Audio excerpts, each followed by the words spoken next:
Thank you all for joining us today and for sharing your stories. You'll hear from some incredible New Jerseyans, and both Senator Booker and I are incredibly proud and fortunate to have fellow New Jerseyans who are willing to share their compelling stories, and you'll hear from them shortly.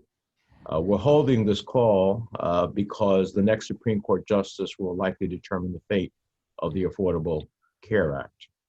My Republican colleagues are hell-bent on rushing this confirmation so that they can have a 6-3 conservative majority on the Supreme Court in time both for the November election and the November 10th arguments in California versus Texas. That case is a challenge to the Affordable Care Act brought by several Republican-led states with the Trump administration's support. Now, Republicans have been gunning for the Affordable Care Act for a decade now. I know I was here. I was part of helping to write the Affordable Care Act as a member of the Senate Finance Committee.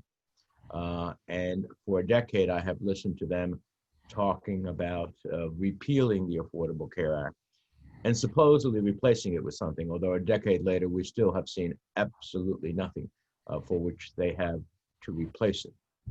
They tried to repeal it, and they failed. And now they're hoping the Supreme Court will do their dirty work because they still a decade later, have no plan. If the court strikes down the Affordable Care Act, 20 million Americans, including 750,000 New Jerseyans, will lose their health care coverage. Protection for 135 million Americans with pre-existing conditions, including 3.8 million New Jerseyans, will be gone. Seniors on Medicare will see the return of the donut hole and higher prescription drug costs.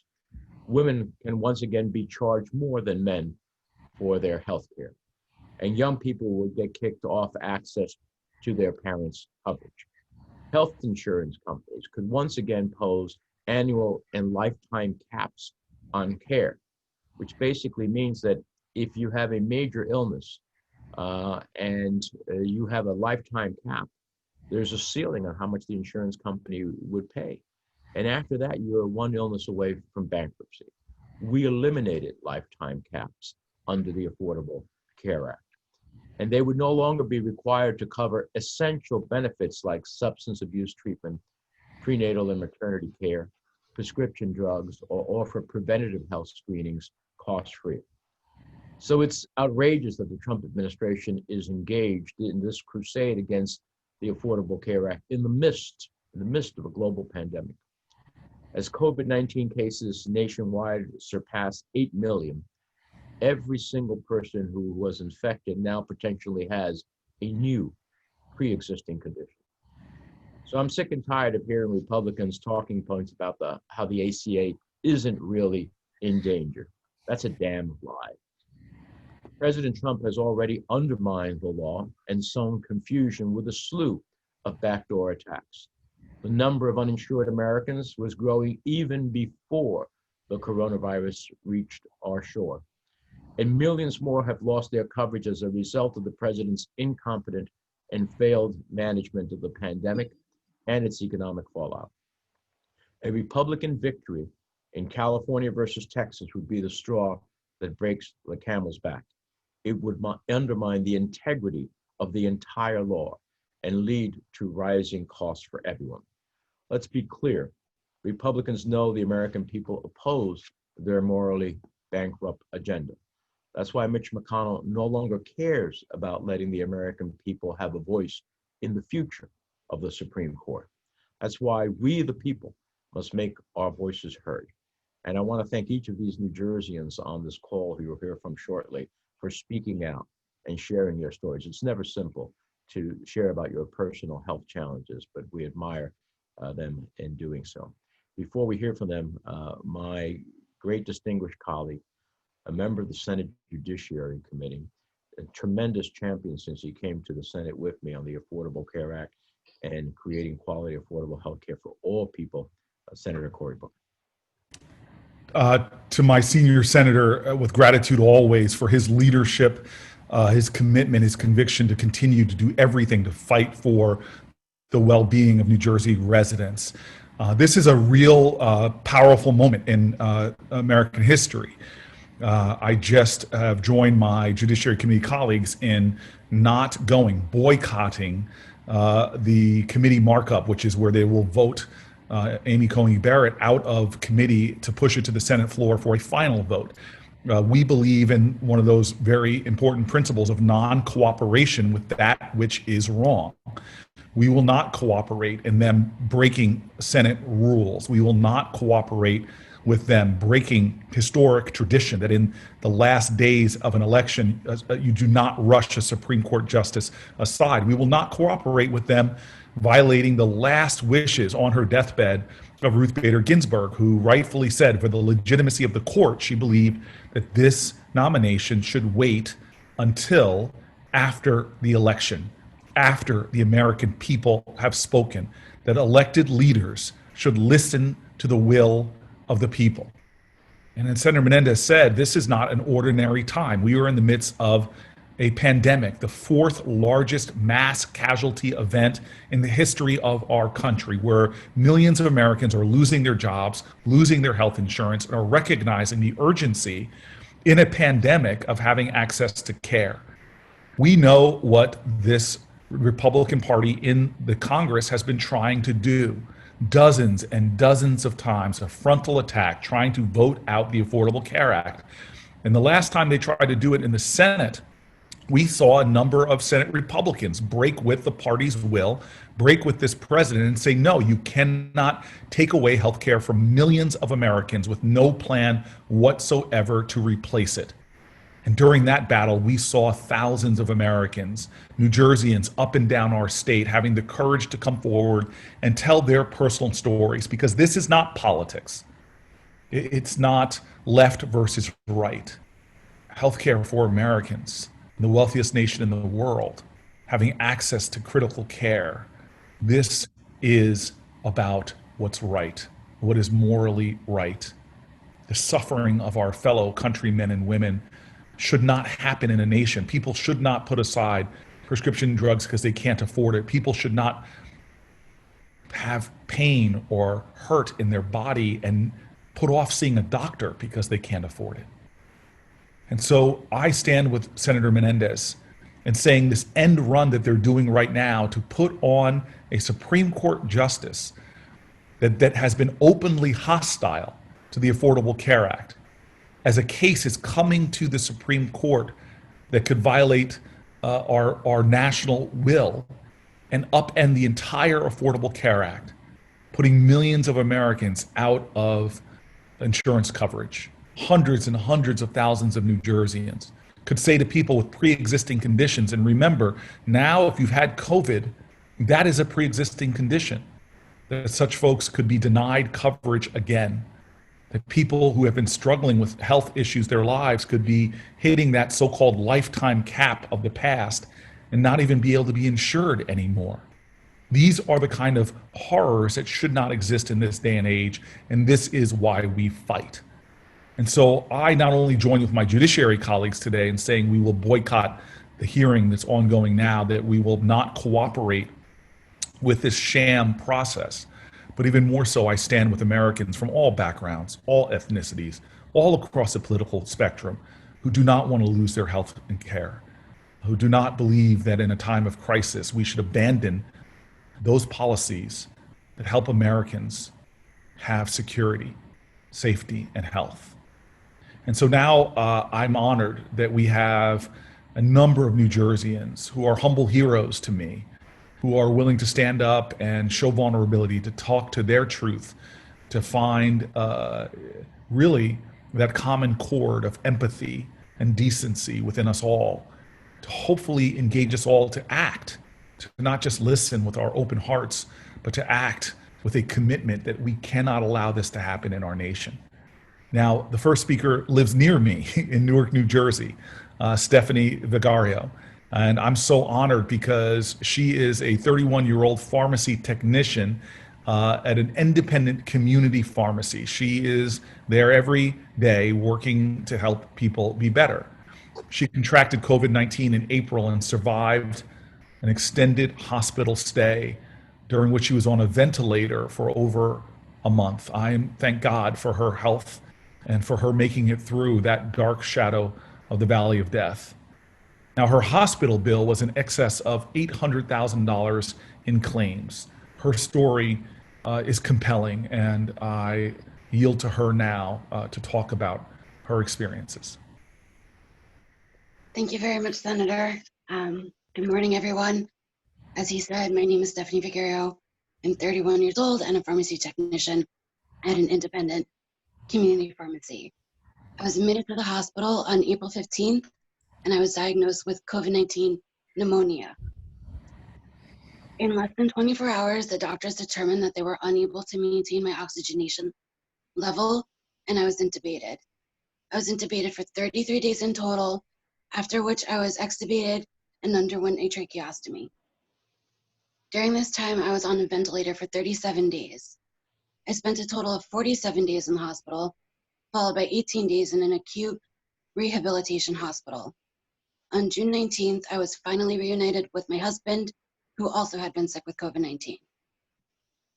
The major concern my family and I have with regards to the future of our health and healthcare insurance is, as the senator said, with COVID-19 being considered a pre-existing condition. Currently, my husband and I are enrolled in a healthcare plan provided through his employer. Our concern is that if the Affordable Care Act were to be struck down, that it would create the precedent for other healthcare insurance companies to raise our rates based upon both of us having COVID-19. An additional concern is if a lifetime maximum aggregate limit were to be put on claims paid by the healthcare insurance company. With my extended hospital stay, our current insurance provider has mailed us notices for claims in excess of $800,000. I am sure I would have exceeded my limit. My final concern is actually for both my parents. They also had COVID-19. My father owns a small business, and he oftentimes has to switch healthcare insurance providers based upon the needs of his business, current rates, and coverage provided. If COVID-19 is considered a pre-existing condition, not only would my parents have trouble obtaining affordable healthcare coverage for themselves, but for their employees as well. Thank you all very much for your time.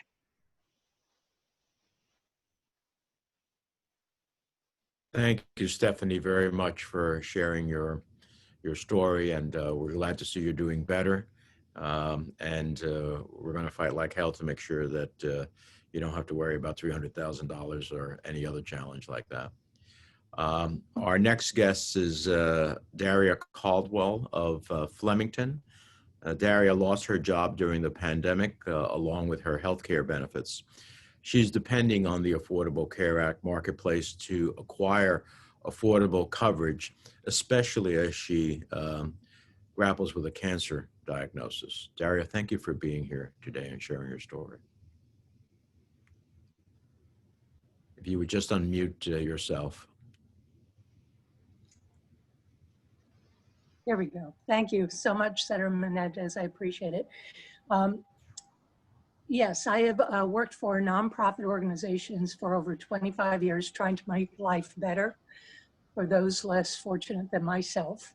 And in April, due to the pandemic, as you said, I was furloughed, only 6 weeks later to be laid off. Within that time, I fell ill and was hospitalized. And initially, the doctors thought I had COVID, but it turned out to be acute heart failure, a raging skin infection, and osteoporosis caused by multiple myeloma, a treatable but incurable blood cancer. I am currently on COBRA, but that will run out after 12 months. The pain caused by the cancer, the side effects of the therapy, and the intense schedule of treatment makes it difficult for me to find work. I'm only 62 years old and I'm years away from Medicare. I am on unemployment, but that is due to run out shortly. So I have very little money to pay for expenses such as rent, insurance copays, prescriptions, transportation. And just to give you an idea, I'm currently taking a chemotherapy pill called Revlimid, which costs $713 per pill, and I take that every day. And the price is slated to increase again this year. Because I have coverage, most of that through COBRA is covered right now. But in addition to the cancer diagnosis, I was born with a pre-existing condition. I had aortic valve disease that required several operations. The current prosthetic valve needs to be replaced. It's 41 years old, and I'm scheduled next spring, actually probably February, to have that heart valve replaced.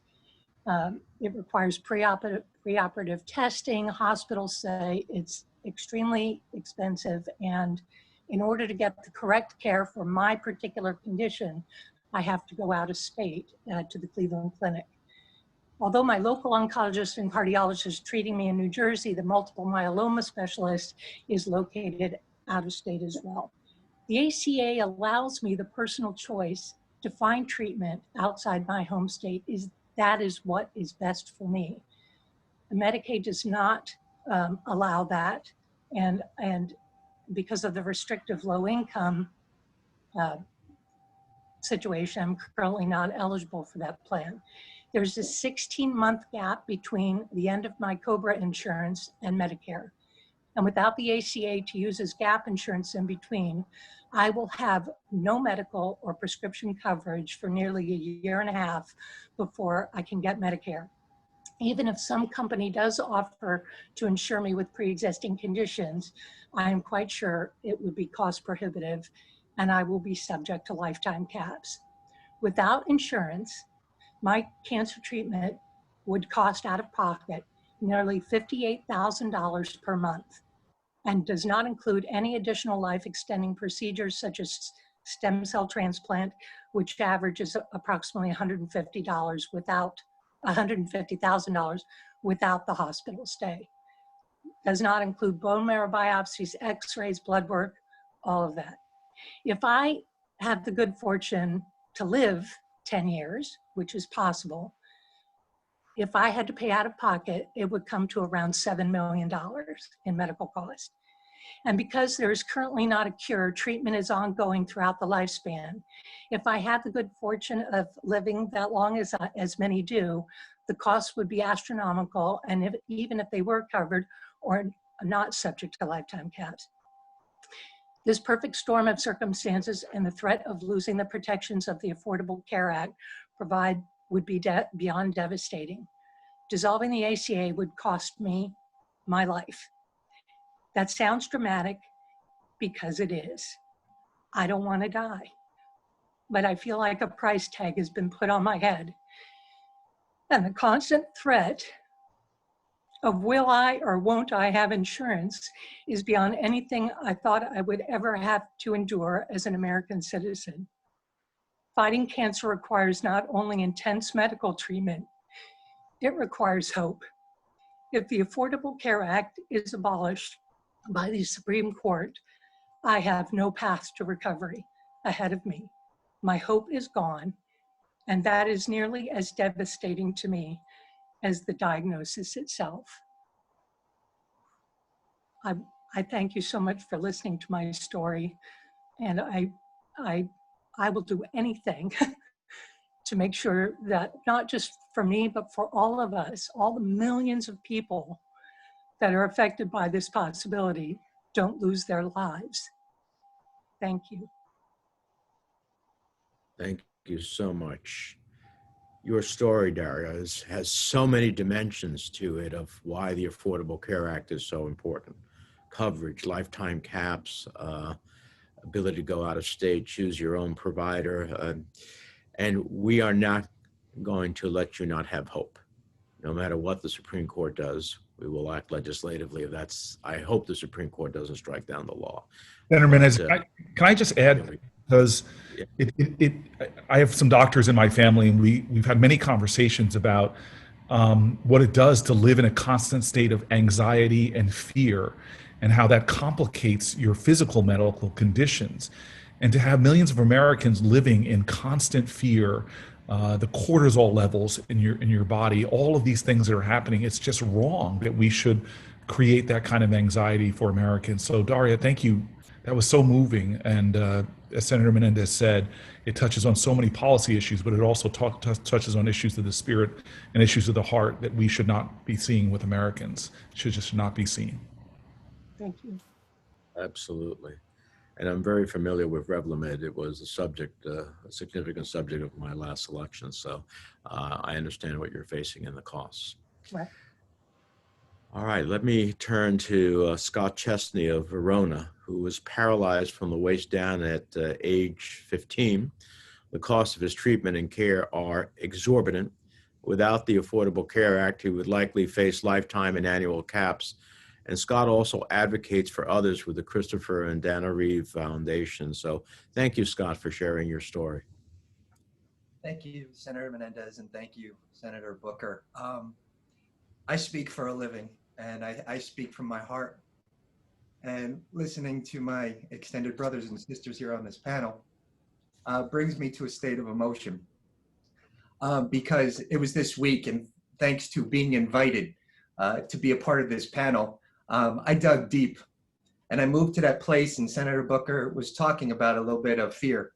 I took it to another level of desperation. And while I'm not in that place right now, I feel the pain working with so many people with disabilities, but I also went a little bit deeper. And I said to myself, wow, I have that pre-existing condition. I woke up to paralysis at age 15. I was an athlete in Verona and just woke up. I had a very rare stroke in my spinal cord, and it was just my time. So 35 years later, I sit in this wheelchair, and yes, there are highs and lows of living with a disability, but you know, aging with a disability is tough and your body breaks down. Just 3 months ago, I was doing a basic transfer from my wheelchair into bed, something I've done thousands of times, and my shoulder popped. And all of a sudden it was followed by excruciating pain. I have degenerative rotator cuff and labrum tears. And so I had to go to physical therapy. All these things, thanks to my wonderful wife, who works in a school system and has insurance now. She works full time in the school system, but before that is that she was an independent contractor at different schools. So we had to buy into the insurance, and then we had to move on to COBRA.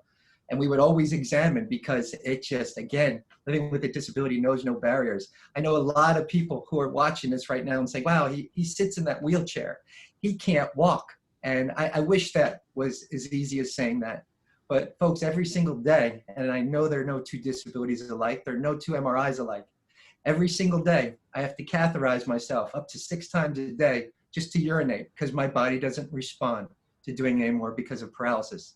Every other day, I have to have a bowel movement, thanks to medication and thanks to drugs that allow me to do that.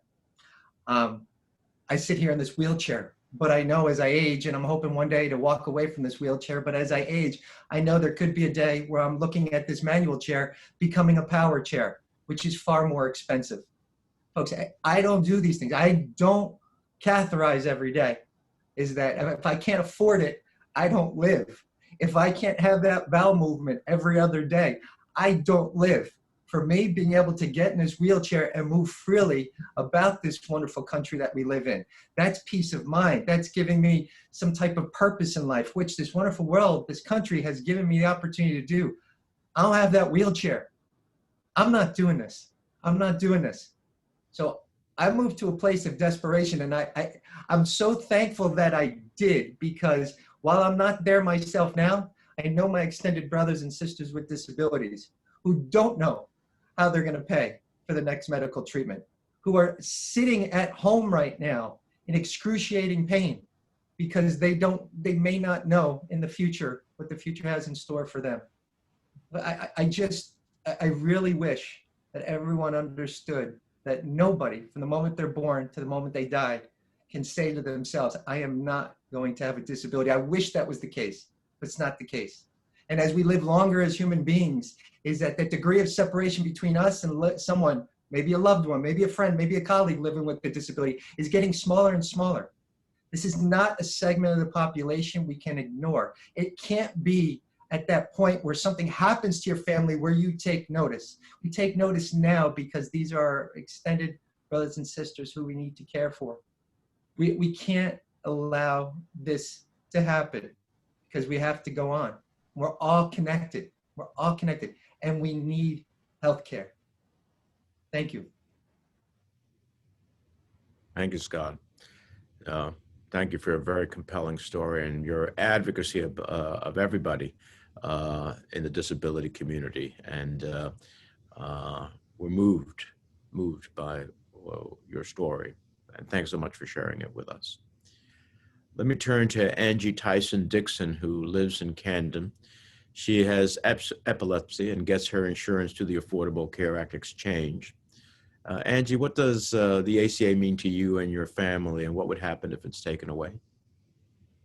First of all, let me say thank you for having me, Senator Menendez. It means a great deal, life or death. I am epilepsy. I have petit mal seizures.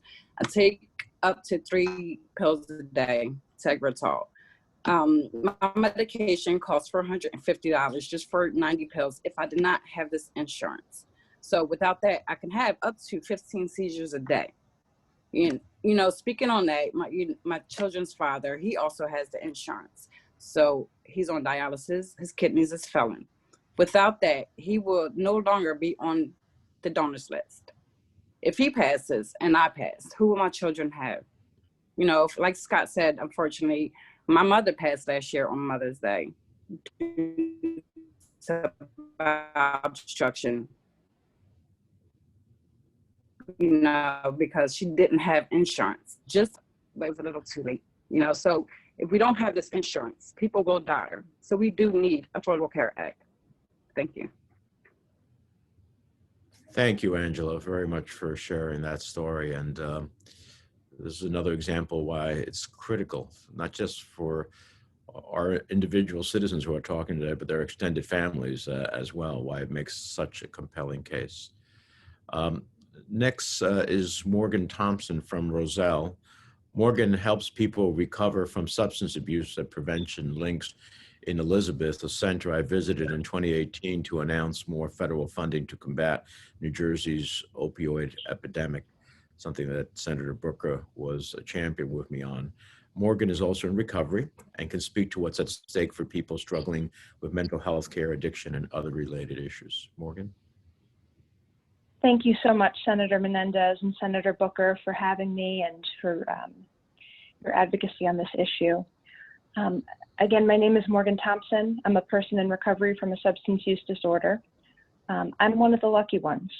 I'm someone who found recovery, and it's made it possible for me to be a part of my family, to be a wife, a mother, to pursue my education, to establish a career where I can help others to find and sustain recovery as well.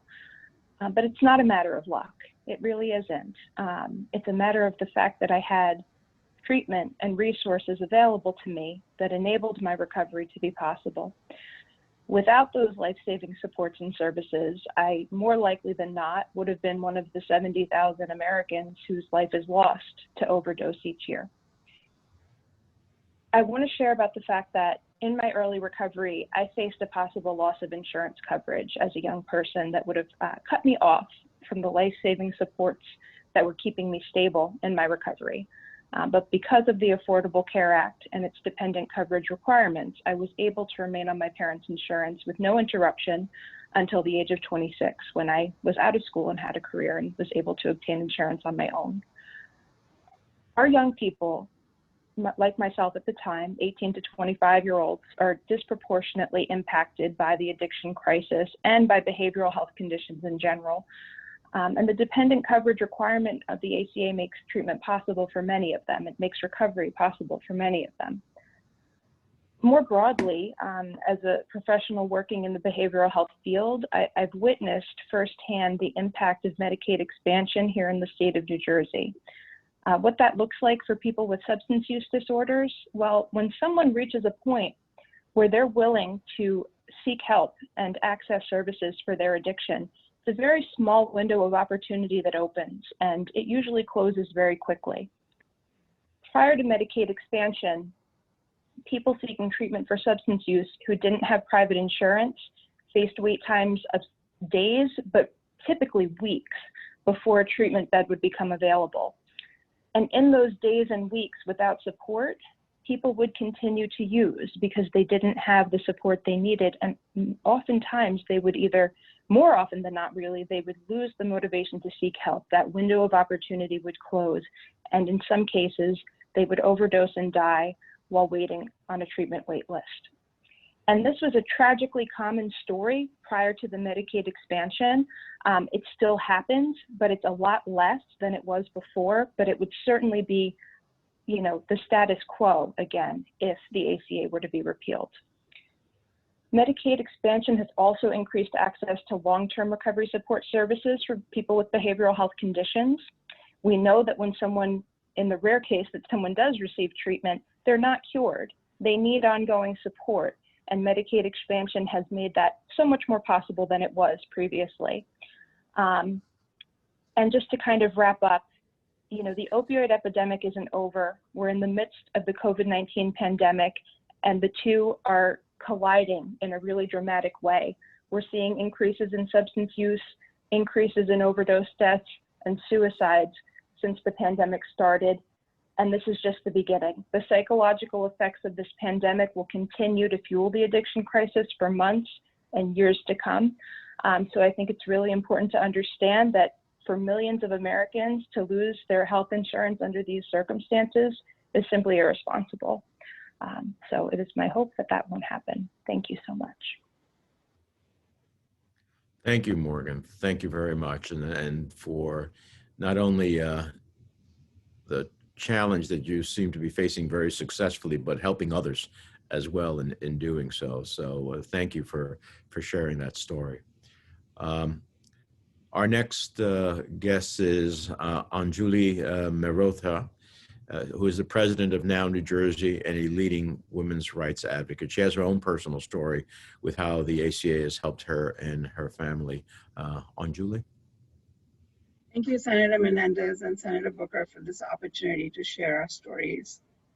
It was in 2014 that I started to experience abdominal pain.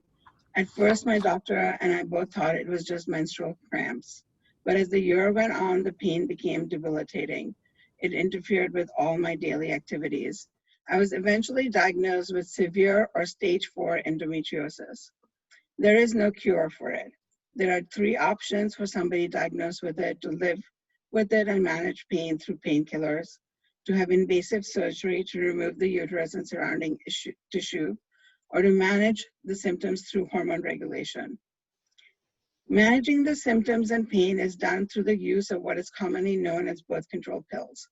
These are actually man-made forms of 2 hormones, estrogen and progestin. And it is estimated that somewhere between 30 to 60 million American women rely on these pills to manage their pain. The Affordable Care Act was the first time that coverage was mandated for these pills by insurance companies. Preliminary studies have shown that there may be a hereditary component, and that Asian women are twice as likely to develop endometriosis than white, Black, or Hispanic women. So it's not surprising that both my young daughters have it as well. For women who want to have a family someday, surgery is not an option. So the only chance that they have of living a normal, pain-free life is a regimen of so-called birth control. So while in college, my daughters were able to stay on our insurance, and because of the Affordable Care Act, have access to the medication that they needed. Calling it birth control politicizes the medication, and we have already seen a rollback of that coverage mandate by the Supreme Court in Burwell versus Hobby Lobby. But if we only recognize that there are millions of women who take these pills, these medications, for reasons other than contraception, we may not be having this conversation at all. My daughters are young, and now they have a pre-existing condition. I worry that without the ACA, they will be denied coverage someday. If at any point they have an employment gap and lose insurance, no insurance company will be ever required to pay for their medication again. As president of the National Organization for Women of New Jersey, the passing of Justice Ginsburg and the resulting sham of a nomination feels like our worst nightmare come true. Not only did we lose a trailblazer who fought for our values of equality and equity every day, we are now faced with a replacement who stands for dismantling all the progress that we have made in this country for women's rights. This Supreme Court and the cases before them could strip us of reproductive rights and health care for all women. This is about women having control of their body, their health, and their ability to make medical and reproductive health choices for themselves. And we will not stop speaking up.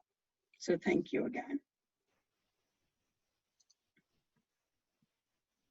Thank you, Anjali, and thank you for your advocacy. Thank you for sharing the story and how this affects women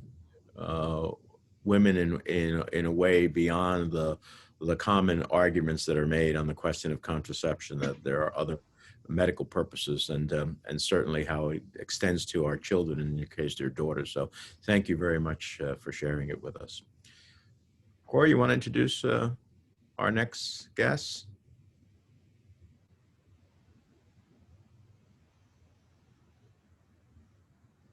You have to unmute yourself. Yeah. Thanks, Ben. I still need you to be helping me through this. Okay, Gloria Nieves. Gloria lives in Newark. Are you with us, Gloria?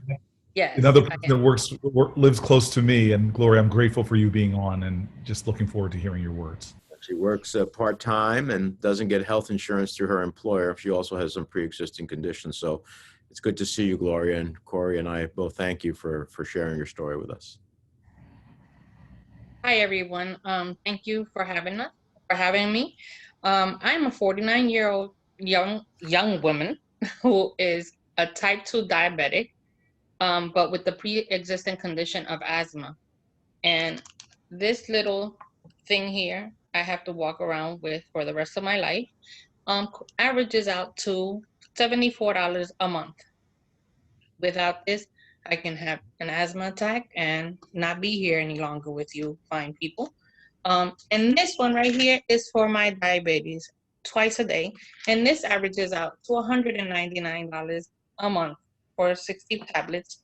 And that's only a month because it's 2 days, twice a day. I don't know what I would do without that. I am a part-time. I am fortunate enough to have a job that I can work from home. I'm able to help the women that I work with. And I'm fortunate, as I hear all the other New Jerseyans on this call, I hear their stories, and I feel very fortunate that I'm not in their predicament. So God bless you all for,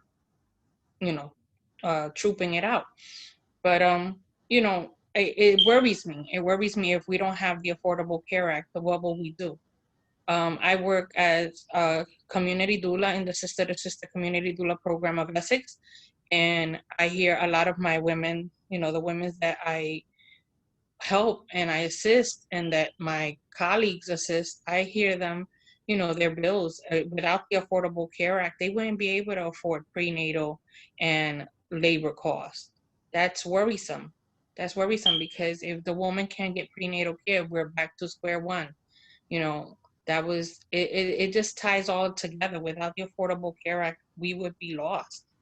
And where the hospitals will be closing again because everybody wouldn't be able to afford the bills, or the charity care will have to pay out. No, so it's very important that we keep our Affordable Care Act. And for all of my fellow New Jerseyans that are here, God bless. For everyone on this call and around us, God bless you all. Thank you for having me on this roundtable, and we need to keep fighting for our ACA, definitely. Thank you so much. Thank you, Gloria. Thank you. Thank you, Gloria. Everybody should be able to fulfill all of their God-given potential, and what you have to take to be able to do so and perform a tremendous role as a doula is something we want to make sure can continue to happen. Our final guest is Judy Rosenstein from Edison. Judy and her husband are on Medicare, but what folks always seem to forget is that the Affordable Care Act closed the so-called Part D donut hole that made prescription drug costs too expensive for many seniors. If the ACA is struck down, many seniors like the Rosensteins will see their prescription drug costs skyrocket. So Judy, thank you so much for sharing your story. Thank you. Can you hear me? Yes. Okay, hi, I'm Judy and this is my husband Abe. And between us, we have a ton of illnesses, but thank God we're here and we're doing fine. I'm a 2-time cancer survivor and I have pre-diabetes, diabetes, and my husband got a kidney transplant 4 years ago, and thank God he's doing very, very well. And the drugs that we have to take to maintain our health can be costly. I take these 4 medications every day. This particular one, Forxiga, is $100 a month, but I'm a former New York City teacher, so I have coverage, but with the coverage, it's $100 a month. My husband, Abe, has to take, when do you take your drugs? Once you finish. He takes his drugs, Yeah, just, I'll go. a couple of times a day, and again, we have to pay some co-payments, but some of them are manageable. When he first got out of the hospital after the transplant, which he got from a living donor, and did wonderfully, but he's going to talk about his drugs after transplant. So I was diagnosed with kidney disease about 10 years ago. Just kept getting worse, and then finally I had to go on dialysis for a year. And then a wonderful man who I didn't know donated his kidney to me, and it worked out great. But when you get a kidney, it's a foreign invader in your body, and your system wants to attack it. So you need immune suppressant drugs. And when you leave the hospital, I don't know if you could see this, but they gave me a sheet like this. These are all the drugs that I would have to take, to combat this. There's a lot of antivirals, antibacterials, bacterial drugs, immune suppressant drugs. So some of the drugs, I don't remember all the prices, were $700 a month, $500 a month, and that's with coverage. Those were the co-payments. So so worked out okay for me. I'm doing fine, and right now the trouble is I'm doing fine because I'm on Medicare, and Medicare helps subsidize the immune suppressant drugs. But there are other people who aren't on Medicare, which Medicare covers for 3 years for them, and they've told me they have to make a choice after the 3 years whether to pay for the drugs, to pay their rent, or to eat. And many of them were leaning to eating and paying their rent and hoping that they would survive without the drugs. But if they didn't take them, they would go back on, they would lose their kidneys again. They'd have to go back on a transplant list. And just finally, the COVID virus set people's immune systems into overdrive. And the immune systems were attacking anything it could in the body, the lungs where you couldn't breathe, the heart, and it particularly attacked the kidneys. Many people got COVID with perfectly healthy kidneys and now are on dialysis. So I'm speaking for them. There are thousands of people on dialysis who were never on dialysis, who now are on the kidney transplant list looking for kidneys, and they will need all these medications themselves, and we really have to protect them as well. Thank you. And when I was an in-service teacher, I applied for catastrophic insurance, but I was denied simply because both of my parents were type 2 diabetics. I wasn't diabetic at that point in time, but I was denied the access of getting this catastrophic insurance, which would have been very helpful with those expenses, but it's a terrible, terrible thing. So the ACA protects consumers from insurance companies, driving up prices, shenanigans in general, and it's 1 in 9 people in this country is at risk of developing kidney disease through high blood pressure. It's a huge, huge problem, and we feel we have to speak out for those without a voice.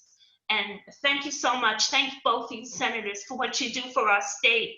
We're so grateful for all your hard work and speaking for the underdog, those without the big bank accounts, and just doing what's necessary. But keep up the good work, and we're here for you in any kind of support that you need. Thank you so much. Well, thank you, Abe and Judy, and we're glad to see you're both doing well. And another compelling dimension as to why this is so important. I think all of you have made the case of to why the Affordable Care Act is so important, far more powerful than the eloquence of my colleague Cory Booker or the experience that I've had in helping to create the law. We really appreciate you all sharing your stories, so many different dimensions, and we all take courage from the way that you're meeting the challenges that you have. So I think with that, we'll open. We've had the press listening to these stories so that they can understand why it is that we are so focused about the question of the Affordable Care Act. I think you've all reminded us what's at stake in this nomination vote, what's at stake in terms of the law, and Cory and I would be happy to take a few questions. Thank you, Senator. We now have some time for some questions from the press. Members of the media wishing to ask a question can use the raise hand feature on Zoom.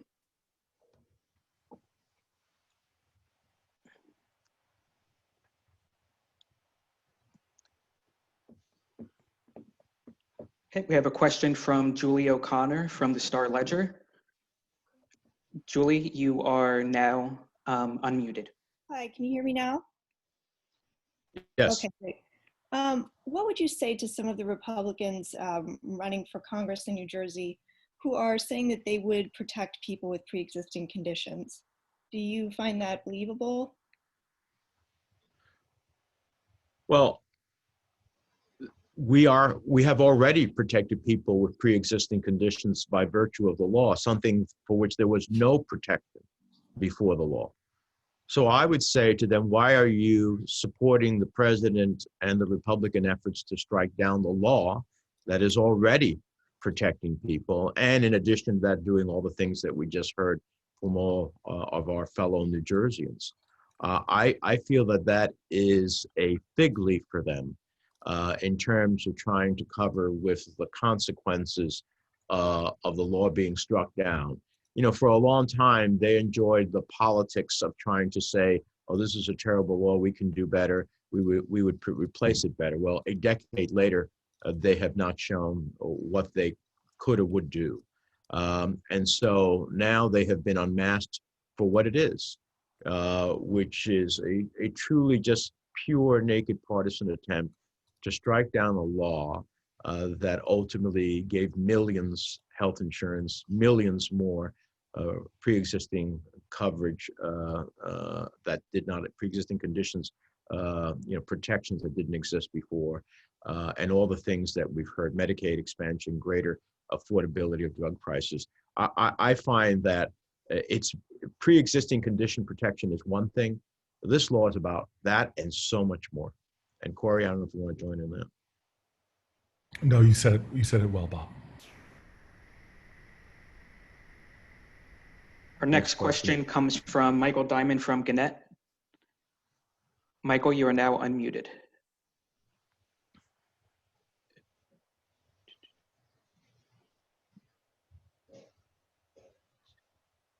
Michael? Oh, hi, can you hear me? Yes. Does that work? Thanks. If the law is struck down, how will the Democrats respond? And could you rewrite the law that would satisfy the legal challenges? I'll answer that. I think this is why this election that's ongoing right now, in which many New Jerseyans have already voted, but this election really will answer that question. We must win back the presidency and replace a president who has tried in every way to repeal the Affordable Care Act, who's put forth no plan of his own. And we must replace Mitch McConnell in the majority leader position. If we do that, the two people who have really been the principal architects of ending the Affordable Care Act, of their efforts to end the Affordable Care Act, we can then have a lot of options with which to right these wrongs. including passing and expanding healthcare for Americans. It's what Joe Biden wants to do, and everything from driving down prescription drug costs by letting Medicare negotiate and taking other responsible actions, to expanding Medicare to lowering the age in which you qualify. There are a lot of things that Joe Biden has talked about, legislation that Senator Menendez and I have worked on, but the precondition to that happening is this election. And so this election, again, to me, is not about right or left. It's not about Democrat or Republican. It's about, do we want to have health care for a country that is expanded to cover those who are rapidly losing their health care, or should Donald Trump and Mitch McConnell be successful, should be back into that world where insurance companies got to dictate to you whether you had insurance or not, or deny you coverage. So there's a lot at stake, but the only way we're ever going to overcome the challenges that Republicans are presenting is if we get out there and vote and create a government that will respond to the kind of compelling, heart-aching stories that you've just heard from my friends that are on this call. Our next question comes from Jonathan Salant from New Jersey Advanced Media.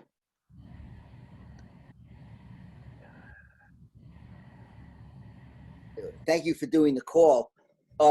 We've heard, and Senator Booker, you did that at your at the hearings. We heard from other stories of New Jerseyans who have been affected by the ACA, who now can get insurance and coverage because of pre-existing conditions.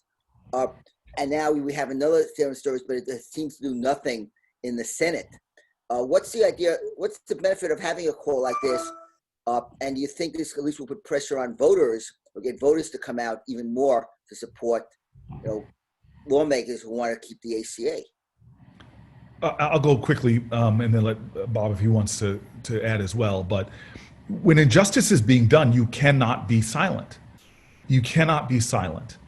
That is complicity. That is aiding and abetting the tragedy that we see being foisted upon the American people. So one, we must always speak up against injustice. We must always speak out for our fellow Americans who are facing crisis and fear and potentially losing life-saving medications or health coverage. Number two is we want to build momentum. We want to call this out as a rallying cry that mobilizes more people. Number one, to make the moral appeal. We still have a possibility of 2 Republican senators changing their position. We saw that when they tried to repeal the ACA in the beginning moments of Donald Trump's term. We saw a Republican of good conscience join two other Republicans to stop this. So that's still a possibility. I don't want to give up that sense of hope. But number two, we want to make sure that people are motivated to vote for their health care. And that's something that's really important to me, because I know American history. There have been wretched, horrible things done in the past, but we have shown an unbelievable ability to turn those wretched chapters into pathways for redemption, to correct, to right wrongs. And I'm hoping that this is the momentum that we get in the coming days in the midst of an ongoing election. I would just add to what Cory said is that, look, for most of my life in public service, I have had one constant refrain, is that elections have consequences. And this set of incredible human stories magnifies, creates a dramatic and prescient, clear reality as to what's at stake in this election. Elections have consequences. I join Cory's hope that some of these stories and others that are being generated across the country will move the hearts of some of our fellow Republicans to stop the nomination. But in the absence of that, if that's not to be the case, then we need majorities and a new president who will help write a new version of the Affordable Care Act that will provide all of these protections, that will even go further, and that we believe can be written in a way that would not be struck down by the courts. That's what's at stake. And these stories, I think, tremendously powerfully add to the fierce nature of why now in this election is so important. Next question. Our final question will come from Zach Cohen from the National Journal.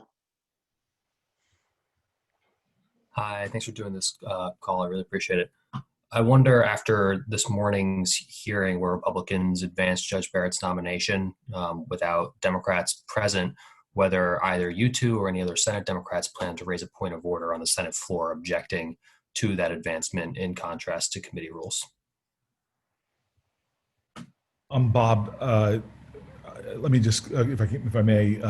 So there are going to be a lot of things that I think we're going to do. We're not going to foreshadow them, though, in the media right now. I think that, again, there's a determination to exercise as much as we can the procedural rules as well as moral outrage, frankly. So I think that you're going to see a lot of members going to the floor for various reasons to try to stop this from happening. And remember, if it happens, it's going to be a matter of days before election day. But we don't have an election day in this country. We have an election period. And so I think that this is going to look more and more absurd.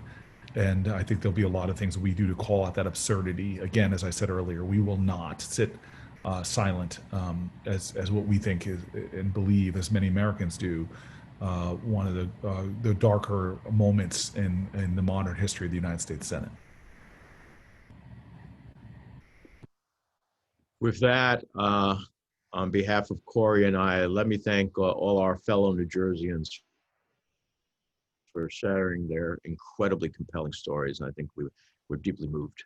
And you add fuel to our energy in terms of knowing what we're fighting for in real terms. So thank you so much. It's never easy to share personal health stories. And so we're deeply in debt to all of you. And we're going to continue to fight. Make sure all of you are healthy. Cory? I just want to just concur with your sense of gratitude, Bob. There was the people who participated today. Their stories were compelling. Their stories were just plain honesty, and more powerful, as you said, Bob, than anything you and I could say. So I just want to thank them for being here, and just affirm to them that as they continue to fight, their two United States senators will be putting one hell of a fight up in the remaining days before this election, and obviously, God willing, in many days afterwards, to make sure that every American, every single American, I know Bob and I will not rest, has access to quality, affordable health care, and not the kind of fear and anxiety and hurt and pain that comes about with this broken system in which Republicans are trying to undermine that very aspiration. So thank you, Bob, and thank you, everyone.